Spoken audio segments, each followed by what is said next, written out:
एखाद्या जोडप्याला जर दिवस राहत नसतील तर त्याची कारणं काय आहेत?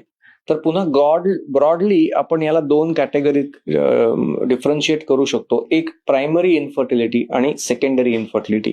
प्रायमरी इन्फर्टिलिटी म्हणजे काय? ज्या जोडप्याला एकदाही दिवस राहिलेले नाही आहेत अशी परिस्थिती असेल तर त्याला आम्ही प्रायमरी इन्फर्टिलिटी आहे असं म्हणतो. आणि एकदा दिवस राहून गेलेत, प्रेग्नन्सी राहिलेली होती, मग त्या प्रेग्नन्सी मधनं मूल जन्माला यायलाच पाहिजे असं नाही. दिवस राहिले होते, it might end up in a miscarriage, it might end up in a preterm birth or any event, but she was pregnant. In that case, we categorize them as secondary infertility.